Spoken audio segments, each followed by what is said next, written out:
Je laisse maintenant la parole à Sophie et à son invité, Laurent Mauduit, sur le thème de son dernier livre, Main basse sur l'information. Sophie et Laurent, la parole est à vous. Bonjour, alors le thème c'est plus exactement les médias en démocratie, l'information en démocratie. Et effectivement, Laurent va faire paraître un livre la semaine prochaine, je crois, qui s'appelle Main basse sur l'information et qui est tout à fait dans la thématique qu'on soulève. Et il y a aussi avec nous Nathalie Simon, qui est syndicaliste au SNJ CGT. Et voilà, donc la thématique, ça va être vraiment parler du rôle prépondérant de l'information en démocratie, quelles problématiques on rencontre en ce moment par rapport à la concentration notamment des médias, parler aussi du métier de journaliste, parler de la précarité des travailleurs des médias et des journalistes. Et nous avons également ici présents des journalistes debout. Je ne sais pas où ils sont partis, ils sont dans le coin. Voilà, ils sont là. Sophie, Benoît et Simon qui sont journalistes debout, puisque vous savez qu'à Nuit debout, il y a plein de commissions différentes et plein de gens qui proposent des choses. Il y a également les reporters debout qui font des périscopes, qui essayent de filmer un peu tout ce qui se passe dans le mouvement, des périscopes en direct. Il y a également les documentaristes debout, dont je tiens à citer le travail, qui essayent également de défendre le métier de documentariste.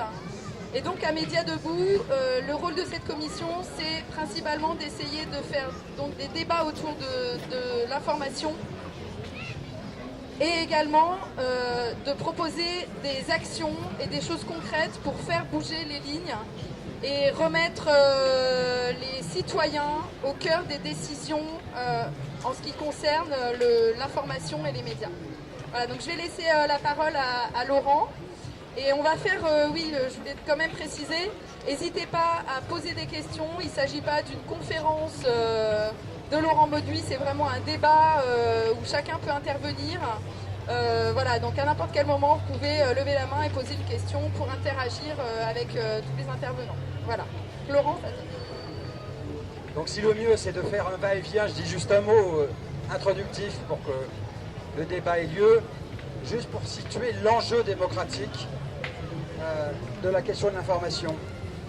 Juste en faisant quelques rappels historiques, un petit rappel historique.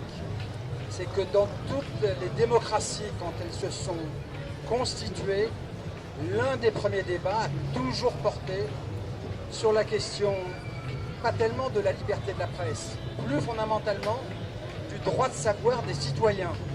Pour une raison assez simple, c'est qu'il n'y a pas de démocratie forte, de démocratie majeure, sans des citoyens éclairés. 15 juillet 1789, juste après la prise de la Bastille, quel est le premier débat? C'est un débat, entre Camille Desmoulins et Robespierre pour savoir si la liberté de la presse doit être totale ou pas totale, s'il doit y avoir des limites à la liberté de l'information. Aux États-Unis, quand la démocratie américaine se fonde, c'est le même débat.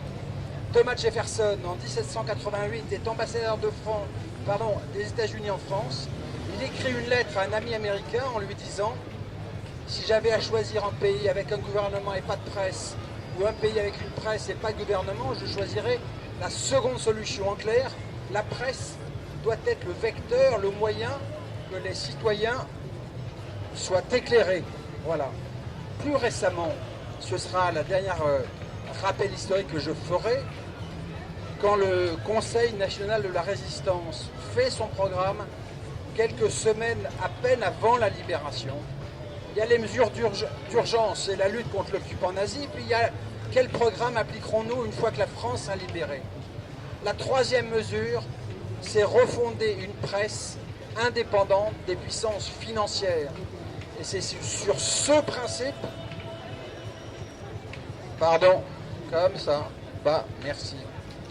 merci, c'est sur ce principe que toute la presse française se fonde à la libération. C'est Le Monde qui devient un journal propriété de ses journalistes dans des modes juridiques différents. C'est Le Parisien qui crée une coopérative ouvrière. C'est Le Dauphiné libéré qui s'intitule Le journal libre des hommes libres qui fonde une coopérative ouvrière. toute la presse française, dans des modalités juridiques, se fonde sur ce modèle, loin des puissances financières. Et si j'avais à résumer ce qu'on a vécu en 60 ans, et ce qui s'est accéléré depuis 2 ans, c'est l'abandon de ce principe. Si vous regardez la presse d'aujourd'hui, le séisme qu'on a vécu avec les opérations Bolloré, Drahi, Niel, Pigasse et d'autres, c'est d'un seul coup les puissances financières d'origine multiple. Bolloré, c'est le vieux capitalisme colonial français. Chacun dans les... Drahi, c'est la finance folle, celui qui reçoit des banques 50 milliards d'euros pour investir à tout va et acheter les journaux à l'encan. C'est à la fois la constitution d'immenses empires où la presse perd son indépendance et en même temps dans des situations où ces puissances financières sont totalement désinhibées. C'est les censures de Bolloré à Canal, c'est les censures, ce qui est un précédent formidable, les censures pour raison, enfin les censures, le licenciement pour raison politique de la numéro 2 de l'Obs. Dans l'histoire du groupe Le Monde, l'Obs, c'est sans précédent. Et donc, le sentiment que j'ai, c'est, j'essaie dans mon livre de le documenter, ce que nous vivons, c'est une remise en cause gravissime qui touche au cœur de la démocratie. Il n'y a pas de citoyens, il n'y a pas de démocratie forte sans des citoyens informés. Et je trouve que l'un des enjeux importants de tous les débats publics devrait être comment, dans ce pays, garantir le droit de savoir des citoyens, comment refonder une presse libre et indépendante. Et donc je pense que c'est un débat absolument considérable. Je pourrais ensuite vous documenter, si vous le voulez, les dangers multiples. Et juste un mot pour terminer, pour ensuite commencer le va-et-vient, question, débat, controverse. J'ai le sentiment que, vous savez, quand il y a des grandes révolutions industrielles, ça favorise parfois aussi des débats démocratiques. À la fin du 19e siècle, il y a l'électricité qui apparaît, qui conduit à l'automatisation, donc, aux imprimeries et donc à la presse de masse. À l'époque, la Troisième République avait eu au moins l'intelligence de faire une grande loi démocratique, la loi de 1881 sur la presse, dont l'article 2 premier était la liberté d'imprimer et de diffuser est totale. Là, on vit à l'heure du numérique qui donne des nouveaux droits aux citoyens. Je pense que ceci devrait être l'occasion de refonder le droit de savoir des citoyens parce que Internet autorise le participatif, donne aux citoyens une place nouvelle dans l'information et dans le débat de l'information. Voilà, donc je pense que on a vraiment l'opportunité, et c'est un enjeu très important, de débattre de ce que devrait être à l'heure du numérique le droit de savoir des citoyens.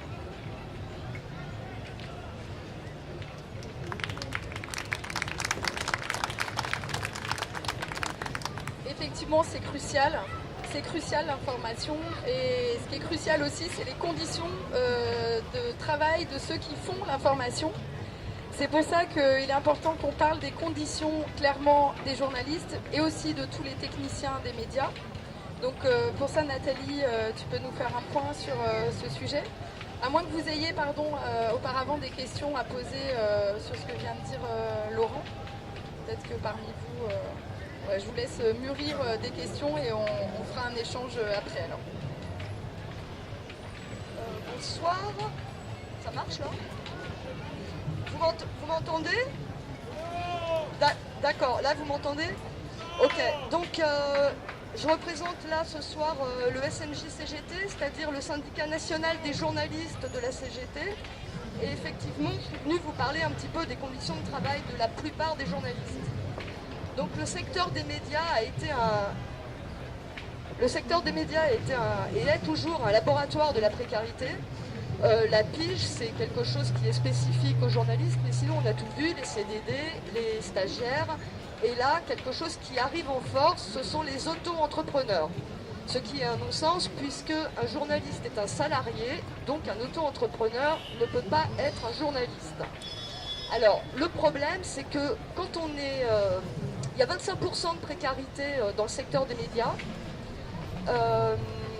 une précarité qui s'accroît. Et vous imaginez bien que quand on est précaire, il est très difficile de défendre ses droits. Déjà, quand on est en CDI, c'est pas facile, hein. Les journalistes sont des travailleurs comme les autres. Il faut qu'ils bouclent la fin de mois, il faut donner à manger à tout le monde, etc. etc. Et c'est pas évident, on n'est pas plus courageux que les travailleurs des autres secteurs d'activité. Malgré cette espèce de mythologie qui entoure le travail de journaliste, du journaliste libre de toute entrave, évidemment cette mythologie, ce n'est qu'une mythologie. Nous sommes soumis aux diktats de nos patrons comme les autres. Voilà, bah, c'est tout ce que voilà, j'attends les questions maintenant.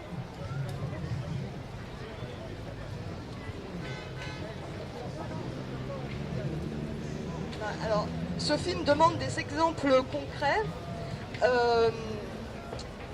Là, récemment, j'ai Monsieur Drahi. Moi, je suis donc précaire, hein, je suis en CDD. Je suis arrivée en juillet dernier pour un contrat. Mon salaire a baissé de 500 €. J'ai dit non, parce que je trouvais que c'était pas possible de refuser, d'accepter 500 € de baisse de salaire. Je veux pas me mousser, je suis syndicaliste, je suis convaincue, je suis militante. J'ai trouvé que c'était mieux de dire non. Je suis la seule à avoir dit non, parce que les autres ont besoin on a besoin de bouffer, tout simplement. Donc quand on n'est pas militant, quand on n'est pas convaincu, on s'assoit sur 500 € parce qu'on est par prix. Il faut savoir aussi qu'avec la concentration des médias dont parlait Laurent,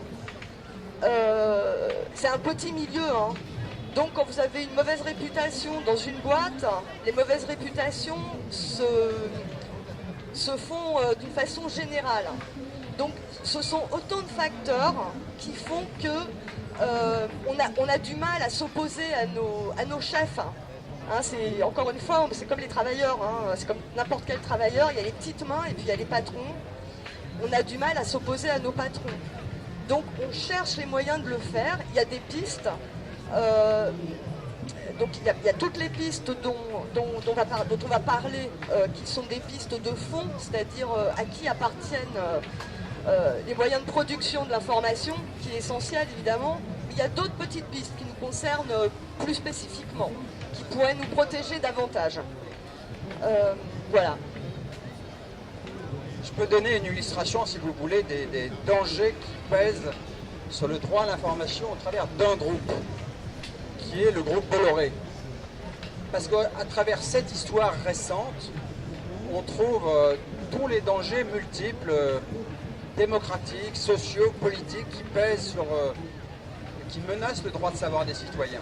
Il faut savoir en effet que Bolloré conquiert un véritable empire dans des conditions absolument stupéfiantes. D'abord, le début de sa fortune dans les médias, il le fait en rétrocédant 2 chaînes, D8 et D17, à Canal+ en 2011. Ce point est important parce que la puissance publique accepte une chose stupéfiante, c'est que les grands capitalistes peuvent spéculer sur les fréquences publiques, qui sont une donnée publique, qui est un bien rare, très facilement. En clair, l'obligation qu'a un diffuseur, un propriétaire, quand il obtient du CSA une chaîne, c'est de la garder 2 ans et demi. Il l'obtient gratuitement et ensuite il peut la revendre s'il le veut. Il peut faire une galipette financière. C'est ce que fait Bolloré. Il a ces 2 chaînes, il les revend à Canal en 2011 et il fait une plus-value aux environs de 350 millions d'euros.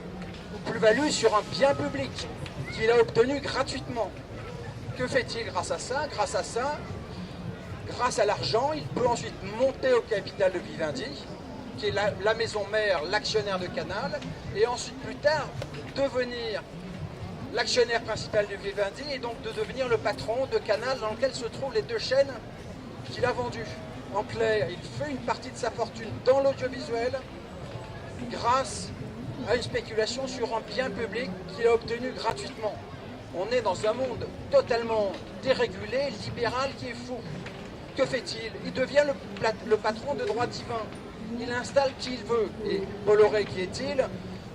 C'est l'héritier d'un groupe qui a prospéré sur les décombres du capitalisme colonial français.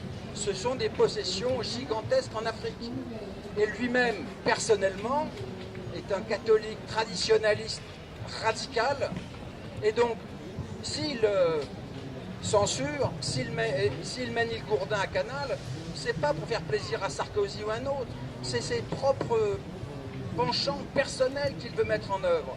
Et par exemple, qui met-il à la direction de e-télévision il y a un an? Un dénommé Guillaume Zeller, qui est le petit-fils d'Adrien Zeller, l'un des 4 généraux putschistes de l'OAS. Alors, personne n'est responsable de ses ascendants, sauf que celui-là, Guillaume Zeller, a écrit sur le site de Robert Ménard des papiers à la gloire ou pour réhabiliter le général Ossarès, celui qui a organisé la torture en Algérie. Et donc non seulement Bolloré est l'héritier d'un groupe issu du colonialisme français, mais en même temps est idéologiquement dans des cheminements qui sont intellectuellement les mêmes.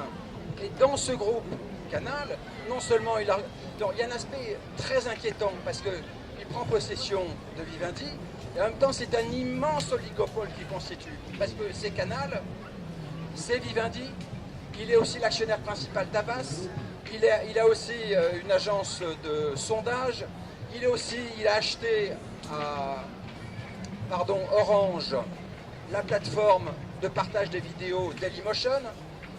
Il a aussi Banijé, Zodiac. Donc dans le cinéma, dans le multimédia, dans la communication, c'est un immense empire. Et immense empire qui n'est pas régulé du tout. Il fait ce qu'il veut. On vit dans une sorte de situation de coup d'État et là-dessus se grève. Par ailleurs, pour les journalistes, mais c'était pas pour contredire ma consoeur, parce que je suis d'accord avec elle, en plus, il y a la précarité. Et donc si vous regardez iTélé, comment fonctionne iTélé, ça fonctionne pour l'essentiel avec des jeunes, 25 ou 30 jeunes, dans des situations précaires, qui sont dans des contrats de mission, c'est-à-dire des contrats d'1 an. La plupart d'entre eux ont été renouvelés 3 années de suite. En clair, si les jeunes vont devant les prud'hommes, parce qu'il y a un plan social, ils obtiendront sans doute la qualification en CDI. Mais voilà, c'est à la fois un capitalisme agressif, il est très fortement qui a des points de vue éditoriaux très arrêtés, de droite, très marqués à droite, et en même temps, c'est la précarité. Donc c'est pour ça que je parle, parce que je parle de Bolloré, mais on pourrait parler de Drahi. Les dangers ne sont pas exactement les mêmes, mais ils sont tout aussi inquiétants. C'est pour ça que je pense qu'on est dans une situation d'urgence démocratique. Il y a une très grave menace qui pèse sur le droit à l'information, parce que c'était ancien ces tendances-là. Sur le fait que des capitalistes proches du pouvoir, proches de l'Élysée, prennent possession de la presse, on l'a connu sous Sarkozy déjà. Mais d'un seul coup, depuis 2 ans, 3 ans, il y a eu une accélération du danger.